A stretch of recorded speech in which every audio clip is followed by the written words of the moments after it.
Bonjour à tous et bienvenue dans votre rendez-vous hebdomadaire sur Massilia Zone. Je suis accompagné de Enzo et Iliane pour ce DLZ numéro 6. On va évoquer pas mal de sujets comme le classique de dimanche. Voilà, on sort tout juste du match.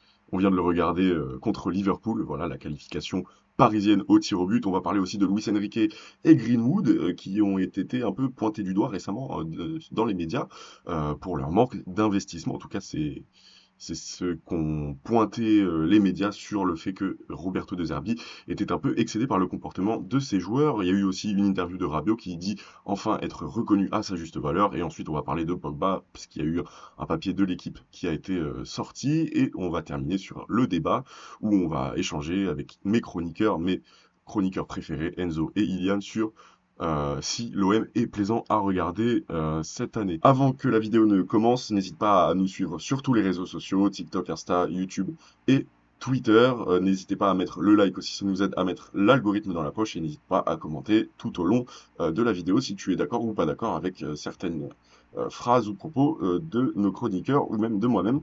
Voilà, let's go. Iliane, qu'est-ce que tu penses de ce qui va se passer pour nous, ce qui va nous arriver parce que j'ai l'impression qu'il y a un camion qui va nous arriver en pleine tête là dimanche et qui va être très dur à arrêter avec une Twingo comme la nôtre en ce moment en tout cas. Écoute, il y a deux facteurs à prendre en compte. Déjà, tu l'as très bien dit, mais la forme du Paris Saint-Germain, qui vient de se qualifier contre Liverpool, qui va donc arriver sur un petit nuage. C'est le genre de contexte où quand tu sors d'une prolongation, que tu as fait 120 minutes épuisante à Anfield, bizarrement, elles peuvent te paraître un peu plus légères lorsque tu fais le retour en France. C'est le dernier match avant la trêve.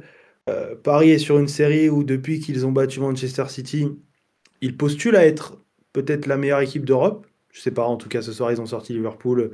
C'est pas moi qui déciderai de ça, mais en tout cas ils sont dans le gratin.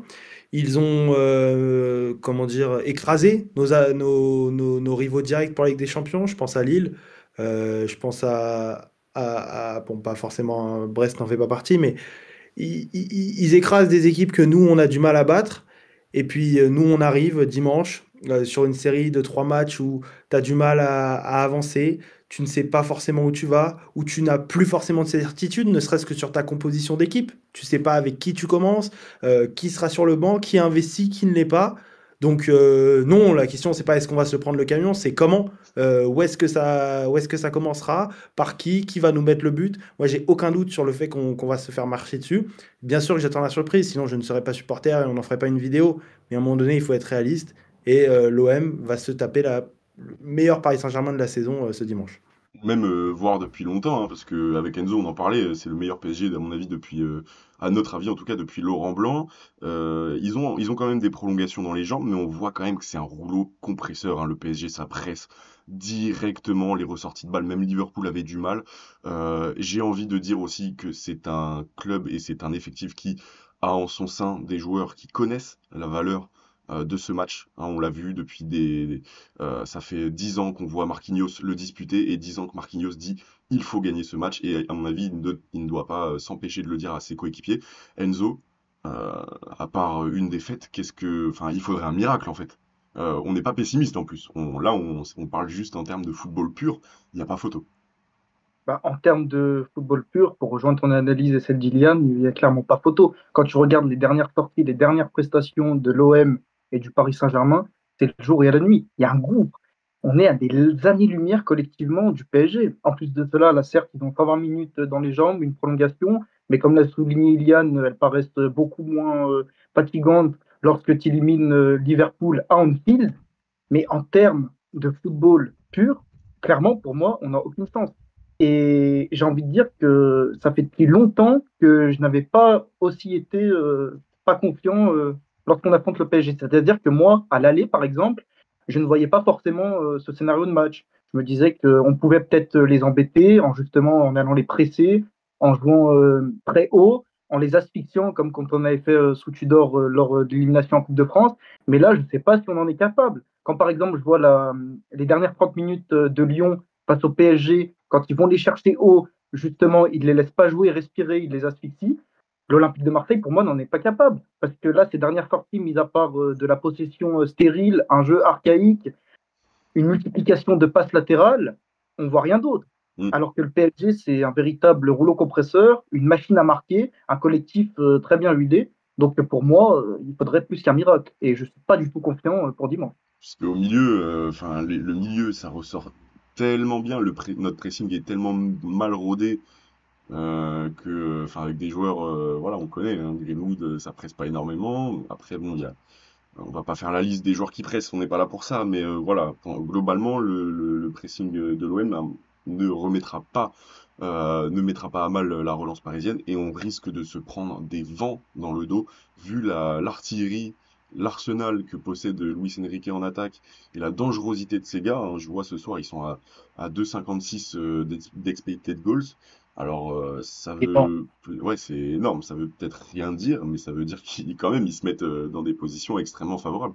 Liverpool a eu un peu de la chance sur certaines frappes. Je pense à celle de Kvaratskhelia, qui est détournée juste au-dessus de la barre transversale. Est-ce que tu veux rajouter quelque chose, Iliane? À quoi tu t'attends? Parce que défensivement, Non, l'OM, mais, à part Balerdi, pardon, c'est pas l'assurance tout risque. Euh, voilà. mais puis, enfin, Paris a plusieurs armes pour nous tuer. C'est-à-dire qu'un tu veux faire entrer un mec comme Gonzalo Ramos, un gars qui a déjà planté contre nous. Là, on n'est plus sur du Randall Colomwani, et tu vois, c'est un tout autre calibre. Il y Aujourd'hui, a le Ousmane facteur Dembélé, confiance, du c'est le coup. meilleur joueur du monde. Ouais, ouais, ouais, oui. Ils ont un déstabilisateur comme Désiré Doué qui, en 30 minutes, en plus, ce qu'il fait ce soir, franchement, on aurait dit du Neymar ce qu'il avait dans les pieds, mais ils peuvent tout faire.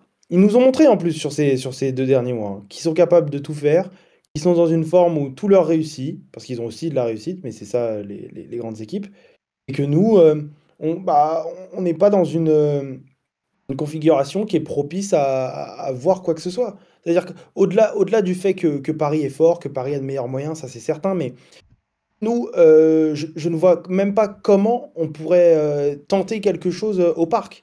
Est-ce qu'on a une formation? Est-ce qu'on pourrait se dire, bah là, je me projette avec ça et peut-être qu'on peut aller chercher un résultat? Non, parce que moi, je suis ni confiant de Greenwood, ni confiant de Luis Enrique, qui sont pourtant des joueurs qui marquent le plus dans notre effectif. Donc, écoute. En plus, on va en parler, mais voilà, voilà, il nous reste à peu près 2 minutes sur ce sujet. Si Enzo, toi, tu veux rajouter quelque chose, ouais, voilà. moi j'aimerais dire que, bien sûr, mais lorsque tu vois par exemple la double confrontation entre Liverpool et le Paris Saint-Germain, le nombre d'occasions créées par le PSG, je ne vois pas comment l'Olympique de Marseille peut s'en sortir au parc, ni même ramener un résultat. Est-ce que Parce les que prolongations, ça va pas les entamer physiquement, tu penses? Non, c'est... non, alors Non? honnêtement, non. Ok. Parce que quand tu sors de ce contexte-là, certes, il y a la prolongation dans les jambes, mais au final, que tu élimines Liverpool, l'un des favoris à cette Ligue des Champions, franchement, le facteur fatigue, même émoussé physiquement, j'y crois pas.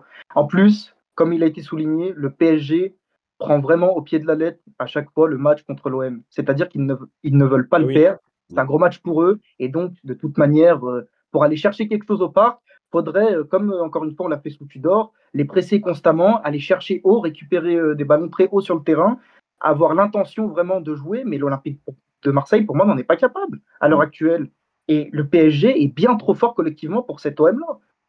En tout cas, on pourra pas dire qu'on est pessimiste, on est juste réaliste, les gars. Moi, j'ai envie de dire ça, hein. Puis, qu'est-ce que je voulais Et dire? par contre, Vas-y. une dernière chose, j'en voudrais vraiment à De Zerbi de venir, entre guillemets, en victime au parc et de ne pas au moins tenter quelque chose. Parce que si c'est pour rester bloc bas, compact, à 10 derrière et subir toute la rencontre et repartir au final avec 3 ou 4 buts dans le compteur, ça sert strictement à rien. Quitte même à s'en prendre, essayez au minimum de jouer au football. C'est Mm. tout ce que je demande, moi.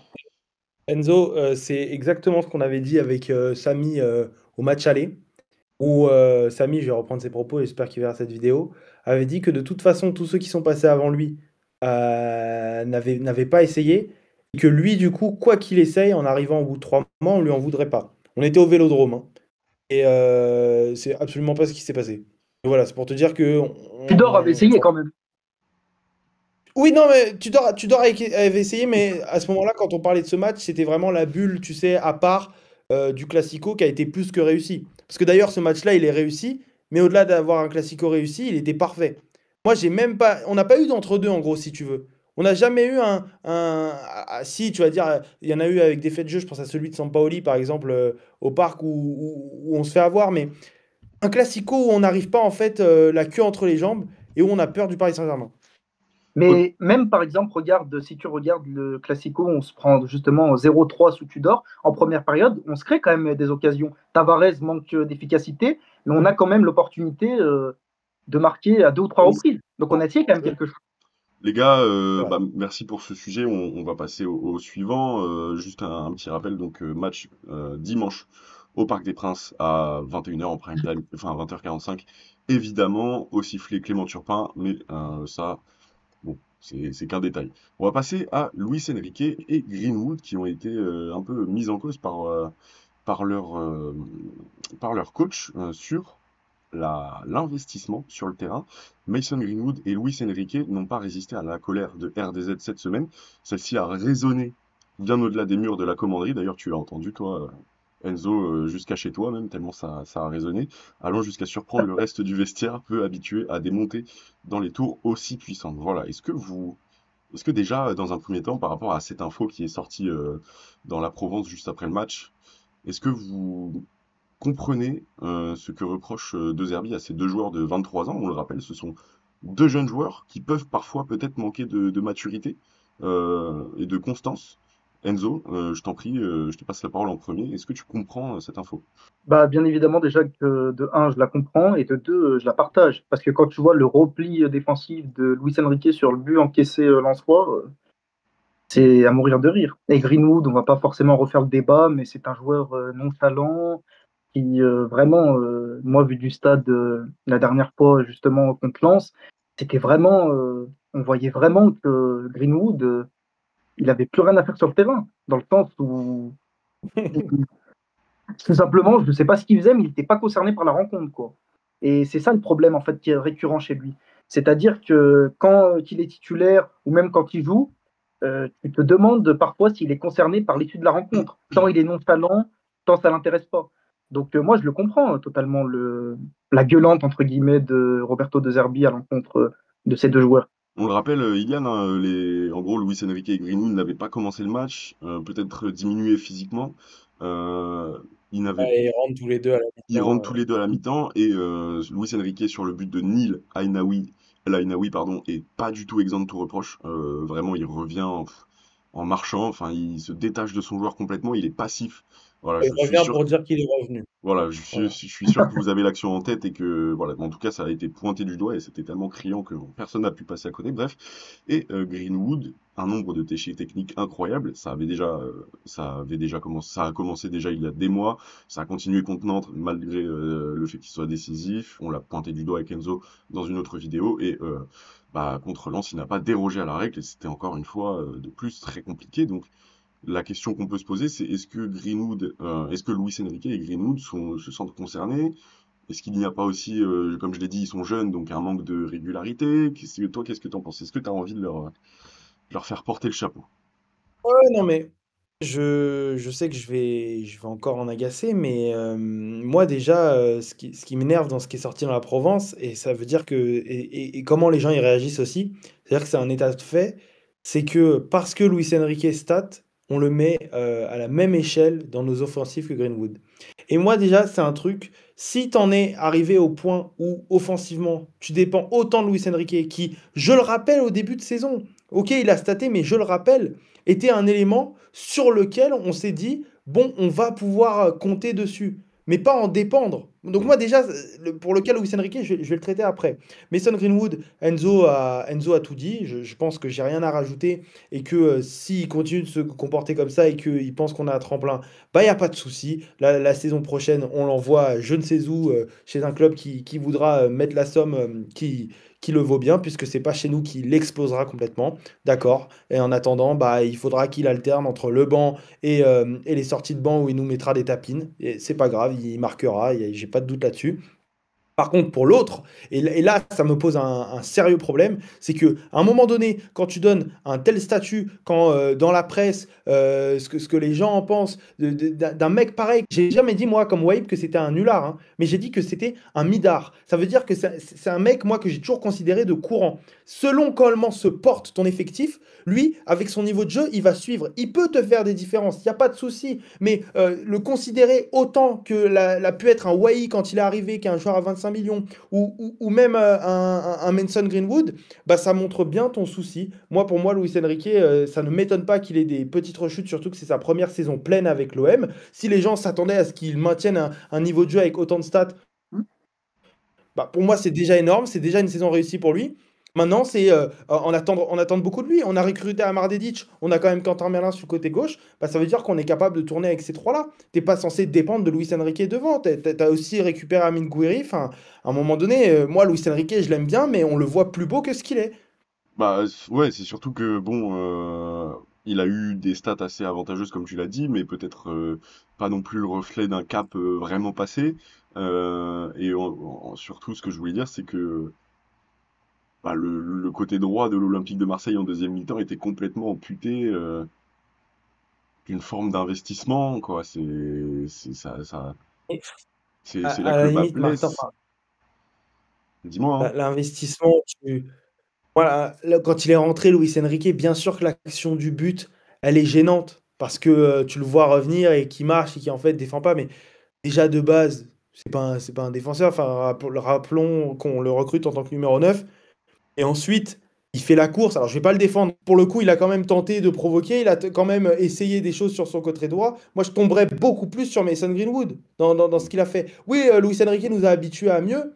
Enfin, dans ce qu'on était en termes de collectif samedi, pardon, bah, dans tous les cas, moi, je m'attendais pas à plus, en fait. C'est-à-dire que la différence, ce serait pas faite de Luis Enrique pour moi. Hmm. En tout cas, le Brésilien est à 9 buts et 6 passes décisives, on le rappelle, 15 buts et 3 passes décisives pour Greenwood. C'est vrai que c'est un peu paradoxal parce qu'on tire sur des joueurs qui, au final, sont très très décisifs cette saison, mais dont on attend beaucoup plus. Il te reste 1 minute 30, Enzo, si tu veux finir un peu là-dessus. Qu'est-ce que tu en penses? Est-ce qu'on est un peu trop sévère? Je pense qu'il y a des gens qui trouvent qu'on est trop sévère, ou alors que c'est la faute de De Zerbi avec le système. Est-ce qu'on doit changer de système et replacer les joueurs à leur poste, comme Luis Enrique par exemple? Bah déjà, il faut savoir que De Zerbi a changé son système pour Greenwood, c'est ce qu'on disait dans une vidéo précédente et qui ne lui rend pas, c'est le moins qu'on puisse dire. Mais par rapport à ce qu'a dit Ilian sur Luis Enrique, moi je partage ce constat à 100%. Non pas sur la rentrée, son entrée, pardon, parce que pour moi elle est absolument catastrophique, et le repli défensif qui plus est dans une équipe de De Zerbi, il a dû se prendre une sifflante comme pas possible. Par contre, je pense que Luis Enrique, il surperformait depuis un certain temps, et là Bah, on se rapproche peut-être plus de son niveau moyen. C'est-à-dire Mm. qu'il n'est pas forcément peut-être au niveau que ce qu'il a produit face à Lens, mais il n'est pas non plus au niveau de ce qu'il a montré en début de saison où il surnageait, où il surperformait. Je pense que son niveau se situe entre les deux. Ce n'est pas un top joueur, il peut être un bon joueur de Ligue 1, mais pas plus. Donc Luis Enrique, quand tu es l'Olympique de Marseille, tu ne dois aucunement dépendre de lui offensivement. De Mason Greenwood, oui, parce que intrinsèquement déjà, il n'y a même pas débat entre les deux. Et puis Luis Enrique, il ne faut pas oublier que de base, c'est un indésirable. Certes, depuis son retour, il oui. apporte satisfaction, mais c'est pas non plus un cador de l'attaque de l'Olympique de Marseille de base, hein. En tout cas, ce qui est saoulant, c'est que cette saison, bah, les problèmes d'investissement, ça revient, parce qu'on a eu Greenwood, Luis Enrique, mais c'est ceux qui ont été exfiltrés comme Lilian Brassier, Ismaël Koné et Liwaï, c'était déjà le cas. Face au manque d'investissement, je suis en train de lire effectivement ce qui était sorti dans l'équipe.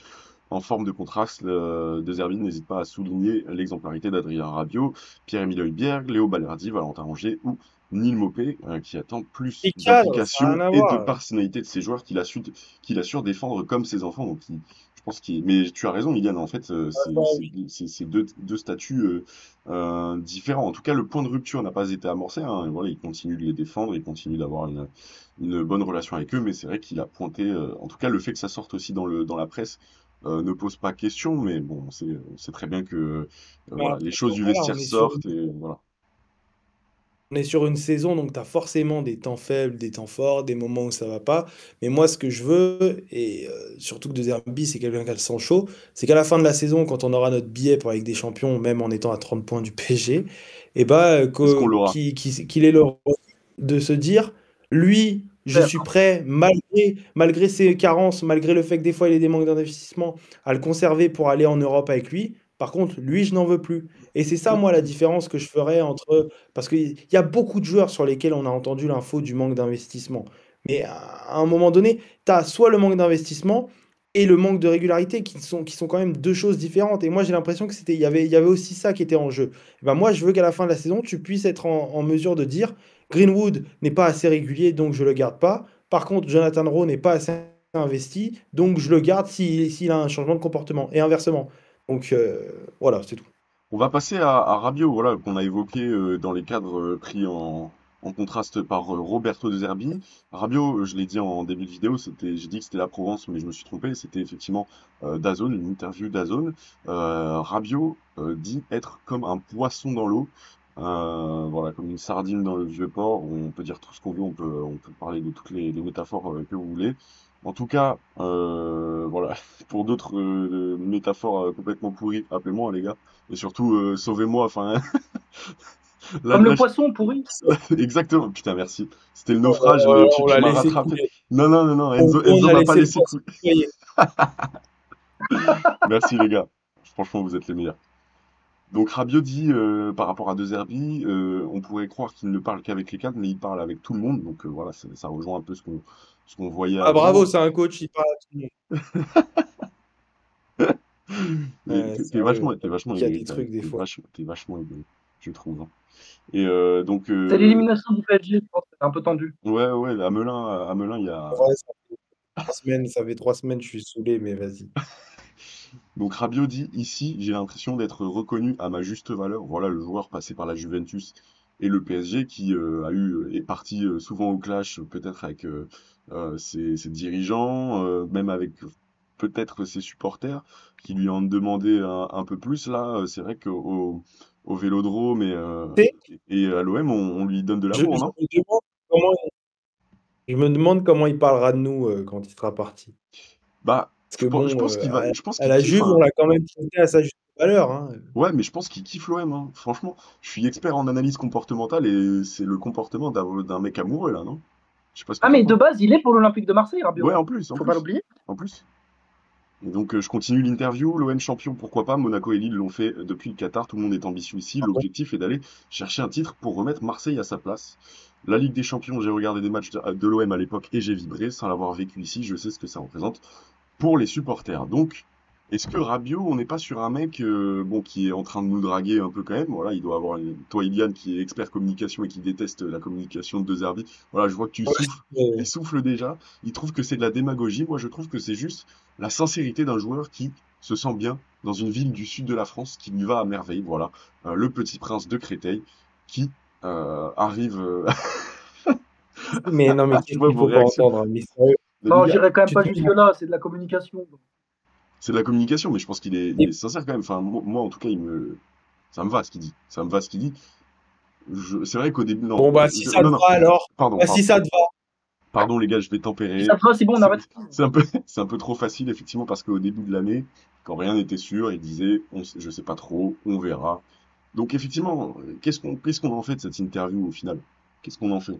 On fait comme Ilian, on fait semblant de absolument. pas l'avoir vu passer? Chez moi, oui. Ah oui, oui. Enzo, vas-y, dis-nous, hein. Non, mais après, moi, comme l'a souligné Yann, et je suis encore d'accord avec lui, décidément, ça commence à faire pas mal, c'est de la communication. Alors, C'est-à-dire c'est que la que première émission entre non, vous, mais quoi. la dernière phrase, la Ligue des Champions est importante à l'OM pour le stade Vélodrome qui vibre, etc. Ça, c'est de la communication. Après, qu'ils se sentent à l'aise et qu'ils soient bien à l'OM, il n'y a pas de problème, je veux bien entendre. Mais Ah bah par voilà. contre, c'est quand même un sacré speed envoyé au Paris Saint-Germain, hein, pour moi. Parce que là, c'est clairement Il va être reçu une en parc en déclaration qui plus. vise le PSG, hein. Mm, Pour exact. moi, ça Oui. vise le PSG, hein. Ouais, clairement. Par contre, ouais. Oui. Mm.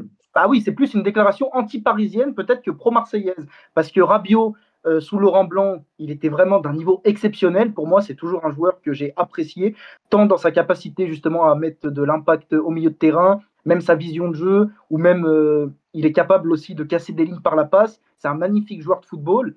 Mais là, pour le coup, c'est plus une déclaration qui vise l'institution et les clubs, pardon, les supporters parisiens pour moi. Est-ce qu'on le voit, Ilian, Ilian, tu étais coupé en deux, mais là c'est bon, tu es revenu dans le cadre. Euh, qu'est-ce que tu en penses? Est-ce qu'on va le voir longtemps, Rabiot? Est-ce que d'ailleurs, par rapport à son accueil au parc, moi j'attends vraiment, j'attends vraiment un Rabiot déterminé et franchement il va avoir 50 000 hops autour de lui.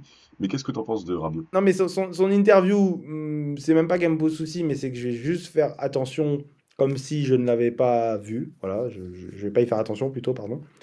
Et derrière, bah oui, je trouve qu'il s'inscrit bien quand même enfin, en tout cas dans ce que veut faire De Zerbi. Moi, même à chaque fois où il a été critiqué ou quoi, enfin, moi j'ai toujours défendu. Maintenant, ce qui m'intéresse de lui, c'est pas plutôt ce qu'il dit, mais ce qu'il va faire sur le terrain. Je trouve quand même encore des fois qu'il manque un peu de tranchant. Il manque un peu cette différence du Oui, joueur de classe oui. internationale qu'on me vend et que j'ai vu. C'est-à-dire que c'est même pas qu'on me vend, c'est que je connais.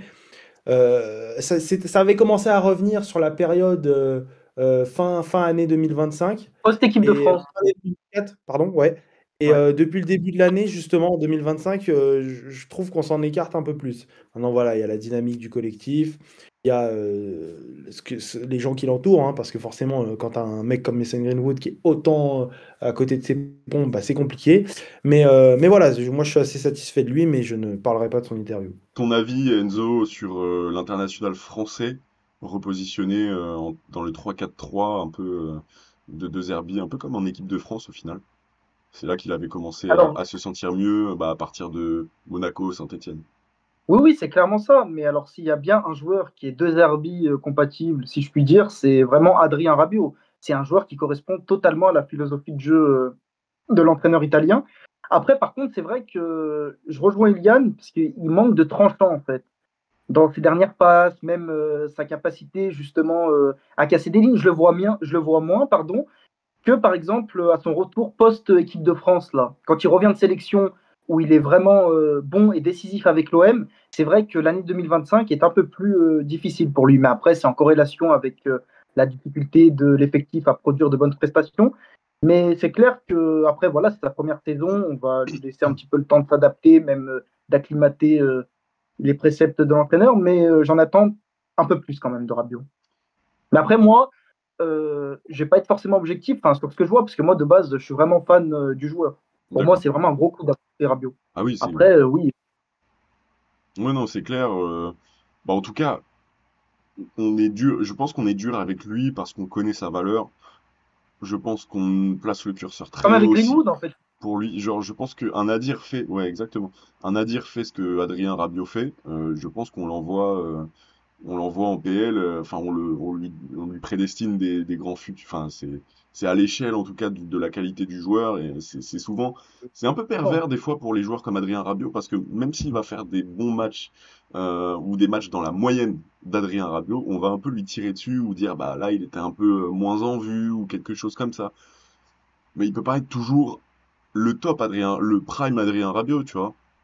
Donc je me dis Bien évidemment, mais Adrien Rabiot, c'est un joueur de classe internationale, mondiale, international français. Donc c'est-à-dire qu'on attend évidemment quelque chose de grand de sa part, qui bien plus est en sûr. Ligue 1 et à l'OM. Donc c'est pour ça qu'on peut être parfois un petit peu dur avec lui, mais voilà, c'est parce que aussi c'est dépendamment de la qualité du joueur, qui est Aussi formidable. des joueurs autour de lui, parce que je pense qu'aujourd'hui, pardon pour la comparaison, c'est un peu vicieux, mais si tu le mets au milieu du Paris Saint-Germain, je pense qu'il fait pas tâche du tout. Ah Tu non, vois, non, c'est tu vois, clair, là, c'est vrai. il pourra combiner comme il voudra avec Je pense à ses joueurs Fabian. de qualité supérieure. Voilà, Fabian, tu vas aller faire un petit tour sur le banc voir si j'y suis.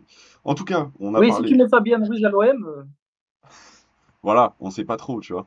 C'est ça le voilà, truc. oui, c'est vrai, C'est ça ça fait qui est C'est peur. vrai, intéressant. c'est vrai ce que tu dis, Enzo. C'est intéressant à mettre en perspective, donc voilà. Mais en tout cas, on a parlé d'un milieu de l'équipe de France, on va parler d'un deuxième milieu de l'équipe de France, et je crois qu'on va pas être, je crois que nos violons ne seront pas accordés. Enzo, malheureusement, voilà, ça me rend triste, mais on va parler. de Fallait bien que ça arrive. Paul Labile Pogba, effectivement. Ah, j'ai cru que tu allais parler de la future sélection de Rongier. Et non, ce n'est pas Valentin Rongier, Ilian, malgré le fait qu'il soit évidemment dans les petits papiers de Didier Deschamps, on en est sûr, mais c'est Paul Pogba. Voilà, il y a eu un article de l'équipe sorti récemment qui dit que l'OM pourrait revenir à la charge cet été pour le milieu international français, le champion du monde, s'il n'a pas déjà signé ailleurs. Mais on parle de la MLS, Oh le tapine! mais on parle de la Voilà où MLS. nous mène l'investigation en 2025. Écoute, Non, je rigole, c'était confrère. Et vas-y, Yann, bon, rien écoute-moi n'a avant pris. de porter des accusations Des jugements fallacieuses. de valeur, c'est inadmissible, Oui, c'est voilà, c'est. honteux. Non, mais franchement, Ilian, s'il y avait une prison ou quelque chose comme ça, comme au hockey, frère, je t'aurais mis 2 minutes de suspension, mon gars. Tu sais quoi, Je vais rentrer à l'équipe, tu comprends pourquoi je pompe un peu. Non, j'envoie ton. D'ailleurs, je dois envoyer ta candidature au rédac chef. Bref, Pogba n'a pas signé à Marseille au mois de janvier à cause de sa forme physique actuelle. C'est parce qu'il n'a pas joué depuis le 22 mars, non, le 3 mars 2022, pardon, je m'en mêle les pinceaux, le 3 mars 2022 avec Manchester United. Et Eh oui, oui, ça, c'est un match complet, pardon. Il a joué quand même fin 2023 avec la Juventus, mais c'était pas des matchs complets. On connaît les bouts de match qu'il faisait avec la Juventus. Son grand rêve, c'est de revenir en équipe de France, de retourner au niveau et de jouer la Coupe du Monde 2026. Et donc, d'être, à mon avis, dans le top 5 européen. Et qui d'autre que l'Olympique de Marseille, jusqu'ici, parce que là, t'as la MLS, t'as la Ligue japonaise, à part l'Olympique de Marseille, les gars, je vois personne. En plus, il est amoureux de l'OM, enfin amoureux, voilà, on s'est compris. Bah, qui d'autre? Enzo, je commence par toi, j'ai l'impression que t'es pas convaincu, en fait, par cette recrue qui serait que du marketing, selon toi, si j'arrive à deviner, en tout cas. évidemment, mais j'ai déjà eu l'occasion d'en débattre avec des collègues, même des confrères en école de journalisme. Il n'y a absolument personne qui est d'accord avec moi sur ce sujet-là. Je ne vais pas faire l'unanimité, c'est loin qu'on puisse dire. Mais moi, Pogba à l'OM, je ne prends pas. Parce que comme tu l'as souligné, le dernier match complet de Paul Pogba, mars 2022, alors que même auparavant, c'est un joueur qu'enchaîne les blessures et qui n'a jamais été, d'après moi, constant et régulier en club. C'est-à-dire que Paul Pogba, c'est un joueur, un magnifique joueur de tournoi sur un mois, par exemple, ou sur une durée déterminée, il peut être exceptionnel. Moi, si tu me parles du Pogba 2018, je le prends tous les jours, les yeux fermés. Mais ce Pogba, on n'a aucune garantie sur ses conditions physiques, qui n'a pas joué un match complet depuis quasiment 3 ans. Je ne prends pas. Parce que combien cela va coûter? Certes, indemnité de transfert de 0, mais le salaire, on lui donne combien aussi à Paul Pogba s'il Ça vient fait... à l'OM? Hmm. Bon, en tout cas, c'est vrai que ça fait peut-être 7 ans qu'il n'a pas été très régulier, hein, Bien Paul Pogba. évidemment, mis à part en équipe de France. C'est une Parce dinguerie. qu'encore une fois, Paul Pogba, pour moi, c'est un joueur qui peut être excessivement bon et très compétent, mais sur un laps de temps donné. Ce n'est pas un joueur qui va performer sur la constance et sur la durée. Mais même, il n'y a qu'à regarder le fil de sa carrière. Et Juve, Manchester, Manchester, Juve. Ouais, c'est fou. Genre, le mec a fait des allers-retours. Et là, en ce moment, d'ailleurs, il est à Miami. Ilian, on t'a pas encore entendu sur le sujet. Il me semble que tu suis de Mais en près, fait, t'es en contact avec ouais, le préparateur physique de Paul Pogba à Miami. Qu'est-ce que tu peux nous en dire sur la forme de... Voilà, Ilian en duplex depuis Miami. Qu'est-ce que tu as à nous dire sur ce que tu penses de Paul j'ai vu Labile une, Pogba? j'ai vu une vidéo, il a fait un sprint face à un enfant, je crois.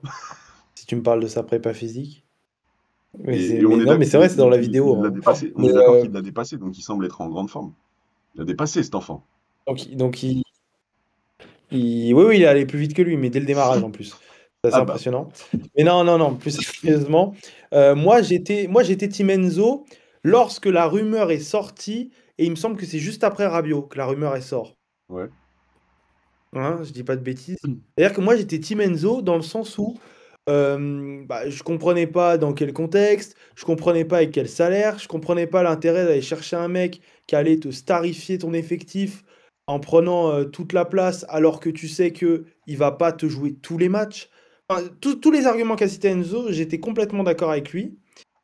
Et puis je me suis Mais laissé avoir par le marketing, je me suis laissé avoir par les edits TikTok.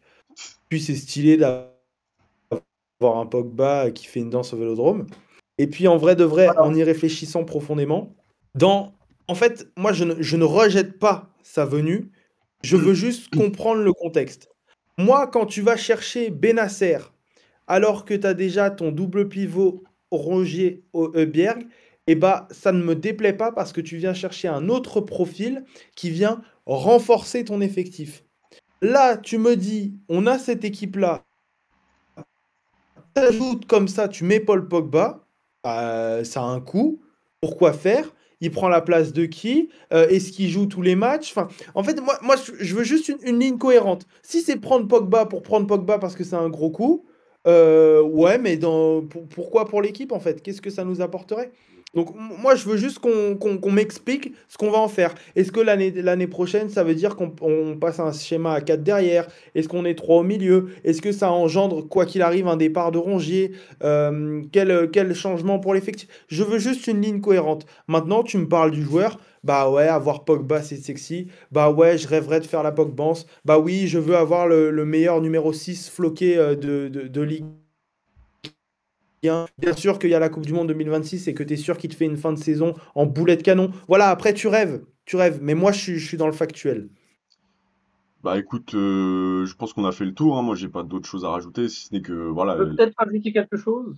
Bah moi, je vais juste dire mon avis. Je suis complètement fan du Ah, joueur. Non, pas de souci. Au début, j'allais pas le dire, mais voilà, je le dis quand même. Je suis pas complètement peur, fan dis-le. du joueur. Et en fait, malgré tout, bah, je suis quand même séduit. C'est un peu bête. Je pense que c'est un peu bête parce que toutes les raisons que vous avez données. Non, non, mais au-delà d'un propre jugement de valeur, je pense que toutes les raisons que vous avez données sont complètement cohérentes, autant l'un que l'autre. Et qu'effectivement, si c'est pour faire Pogba pour faire Pogba, alors que le mec a les jambes en compote, la plus-value est questionnable. Voilà, tu as quand même un joueur qui est motivé, mais bon, s'il n'y a pas énormément de garanties, comme tu as dit Enzo, je te laisse rajouter avant qu'on passe, rajouter quelque chose avant qu'on passe au débat.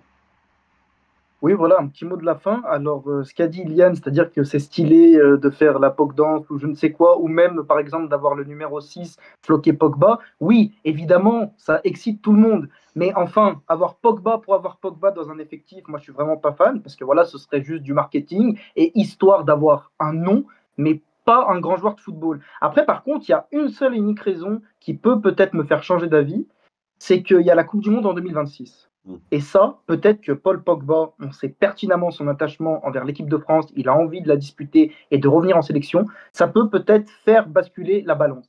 C'est-à-dire qu'il peut potentiellement se remettre en condition physique, retrouver du temps de jeu et vraiment se donner les moyens pour arriver justement à Et cette Coupe du Monde. ça, pour moi, Enzo, c'est certain, mais c'est juste que c'est pas pour autant qu'il te fait une saison pleine. Ouais, je suis d'accord, parce que si c'est pour prendre Pogba et, comme tu l'as souligné, le mettre sur le banc et le payer mensuellement avec une somme astronomique, ça sert à quoi? Mm. Pourquoi Bien prendre sûr. Pogba? Dans quel but, en fait? Ça rejoint ce que tu disais. Mais bon, bah ouais, c'est vrai qu'en plus, avec le transfert de Griezmann, ça va être compliqué d'amortir les coûts. Les gars, on va parler d'un autre sujet. Ça va être un débat. À part si Yann, tu voulais finir par une POC dance pour faire la transition. Vas-y. Ouais, Ah non, elle bug, Magnifique, hein. ça me Ah non, c'est donne bon. la transition. Est-ce que l'OM est plaisant à regarder? Alors, moi, je pense qu'on va pas s'écharper énormément sur le sujet. On connaît un peu les avis de chacun et je pense qu'on va aller très droit au but et ça m'offre aussi cette transition puisque c'est beau ça. c'est beau. Puisque Ah en oui, fait, c'est ce qu'on aime. C'est ce qu'on aime nous à l'Olympique de Marseille. Est-ce qu'on est victime un peu de ce slogan droit au but? Je ne sais pas, mais en tout cas à Marseille, il y a quelque chose, il y a une magie qui fait que nous sommes séduits en tant que peuple, pourtant de gens qui viennent d'à travers la France, voilà, de partout d'à travers la France. Il y a des de Melun, je suis de Rouen, euh, Enzo, tu es de Savoie, mais on est Ouais, tous mais ici, moi, dans animés. chaque vidéo que j'habite, il se tourne pas. du Mais Bourget du Lac, précisément, en face d'Aix-les-Bains. Bon, voilà. Iliane, c'est devant le C'est un Carrefour truc Market, je crois, c'est ça? Carrefour City, il n'y a Carrefour plus les City, Carrefour Market, ils ont fermé. effectivement. Non, on est tous animés par cette façon de jouer au foot qu'avait proposé Igor Tudor à un moment où voilà, Ouais! l'OM était Oh, arrivé. Voilà, incroyable. voilà, rien que d'y penser, Iliane a des souvenirs incroyables, voilà, pour ne pas dire plus, mais euh, C'est ça, apparemment. mais en tout cas, c'est ce qui plaît le plus visiblement aux supporters de l'Olympique de Marseille. Le jeu de position à la Sampaoli, à la De Zerbi, du coup, c'est là qu'on va rentrer dans le débat. Ou le lapsus révélateur. Exactement. Ah putain, j'ai mis du temps à la voir, mais je l'ai eu. Et Enzo, tu passes chroniqueur numéro un. Voilà, Ilian était numéro un tout seul, mais voilà, là tu viens de reprendre le flambeau mais merveilleusement bien. Non, ce que je disais, De Zerbi, par définition, c'est un jeu de position et sans mauvais jeu de mots. Est-ce qu'on prend du plaisir, Ilian? Je te laisse la parole. Est-ce que je prends du plaisir? Non. Comme je disais, je prends plus de plaisir à valider un résultat, à valider un match, que à valider une occasion. Et c'est ça, en fait, qui est terrible avec l'OM de Zerbi, c'est que, et ça, c'est depuis le début de saison. Alors, il y a eu des phases de jeu, il y a eu des matchs, voilà, on va pas non plus cracher dans la soupe. Ne serait-ce que le premier qui nous a tous emballés, c'est certain, le match à Brest. Je le dis après chaque débrief. T'es au Vélodrome, tu payes ta place, que tu reçoives Lens ou une plus grosse ou une plus petite équipe, et qu'à aucun moment ça s'emballe, qu'à aucun moment t'aies l'émotion, la folie qui te prennent le dessus sur le jeu, et ben en fait, parce que tu restes toujours dans ces lignes, parce que tu restes toujours dans cette avance tactique, et ben non, tu ne prends pas de plaisir, comme je disais, tu prends plus de plaisir à valider les résultats. Et en fait, ne regardez pas vos ex. J'ai envie de vous dire, c'est comme quand vous êtes en couple en fait. À un moment donné, vous voyez qu'avec votre compagne actuelle, eh ben, ça se passe pas de la meilleure des façons. Au moment d'adopter de nouveaux schémas, de nouvelles tactiques, eh ben, on s'ennuie, c'est long, on attend juste que ce soit fini, on attend juste de valider le résultat. Eh ben, ne repensez pas à votre ex qui, ce soir de 31 janvier, vous a fait vivre une nuit de folie parce que au Vélodrome, elle vous a tout emballé en vous qualifiant en Coupe de France. C'est c'est ça. De Zerbi, en fait, il ne faut pas s'attendre à faire un parallèle. C'est ça que je veux dire. Pourquoi est-ce que je vous dis tout ça? C'est qu'il faut vraiment pas faire de parallèle entre ce qu'on a maintenant et ce qu'on a vu avant, parce que De Zerbi, bah, c'est sa tactique et ce qui en découle qui prime plus que le plaisir du beau jeu. Enzo, pendant que je rappelle mon ex, parce que Iliad m'a fait me sentir nostalgique, moi je te laisse parler parce que j'ai des comptes à régler. Vas-y. Non, mais c'est-à-dire que le parallèle d'Ilian, si je peux me permettre, en fait, ce qu'on voit actuellement de l'Olympique de Marseille, c'est quand Ilian va en boîte de nuit, c'est-à-dire qu'il passe la soirée uniquement avec la fille, tout se passe bien, il reste avec elle jusqu'à 5 heures du matin, mais derrière, quelqu'un d'autre conclut à sa place. Et c'est typiquement la stérilité de l'OM, en fait. Donc Là, voilà pour le parallèle. si Elle est pas mal celle-là. tu peux citer l'homme de cette citation, Horrible. s'il te Et plaît. Eh oui, Georges Sampaoli. Merci. Mais oui, voilà, elle n'est pas de moi, celle-là. Grand homme. Mais c'est-à-dire que ça reflète totalement ce que l'on voit. Après, moi, je ne vais pas taper sur De Zerbi parce que moi, le premier, j'étais absolument emballé comme un dingue quand j'ai su qu'il signait à l'Olympique de Marseille parce que, encore une fois, avoir un entraîneur de la trempe de De Zerbi à l'OM, c'est exceptionnel. Après, par séquence, j'ai vu vraiment de belles actions collectives. Notamment, tu as parlé du match contre Brest, le premier de ce championnat, mais aussi, par exemple, la mi-temps contre Reims, où notre ami Wai vendange et manque de réalisme. Sinon, ça peut faire 3 ou 4 buts. Les deux matchs contre Saint-Etienne, il y a une mi-temps aussi à Angers, la deuxième période aussi contre Lyon. Donc, par séquence, tu as du football. Mais après, moi, malheureusement, je ne suis pas satisfait, qui plus est ces dernières semaines, parce que quand tu regardes l'équipe, en fait, elle a trop tendance à se sampaoliser, c'est-à-dire que c'est une possession stérile, une multiplication de passes latérales vers l'arrière qui ne crée rien et au final, tu n'as aucune occasion à te mettre sous la dent. Donc, pour l'instant, j'attends de voir, je lui laisse le temps, mais c'est clair que je ne prends pas mon pied comme je le prenais, par exemple, il ne veut pas faire de parallèle, Ilian, mais sous Igor Tudor, c'était exceptionnel. Mm. Pour moi, c'est le coach du siècle, Igor. Ouais. C'est-à-dire que tu regardais même le placement de Mbemba, Gigot, Balerdi après la rencontre, il jouait quasiment en attaque, tout le temps en attaque, les défenseurs jouaient attaquant, un contre-pressing de tous les instants, une intensité folle, tu te créais occasion sur occasion, c'était magnifique à voir. Et moi, c'est ça que j'attendais aussi d'un De Zerbi à l'OM. Parce que Ilian, il dit que c'est le reflet de son jeu, mais non. À Brighton, quand tu regardais son équipe, elle étouffait constamment l'adversaire, elle venait chercher très haut sur le terrain, elle multipliait les actions et les occasions. Et là, malheureusement, ce n'est pas le cas à l'OM. Ouais. Donc après, il faut lui laisser peut-être du temps. Et Mais parce que heureusement, quand tu vas chercher un mec comme Mason Greenwood devant, qui est ta première lame défensive, tu t'attends pas à faire un pressing de tout instant. C'est-à-dire que aussi, il s'est adapté au jeu de son effectif. Et c'est quelque chose qu'on lui a reproché en début de saison lorsque les résultats n'étaient pas toujours au rendez-vous. Moi, je pense aussi qu'il y a de ça. Et j'aimerais, et je l'ai demandé aussi des fois, de voir un OM sans Greenwood. Parce que c'était quelque chose qui était impensable avant 2025, parce qu'il plantait très souvent.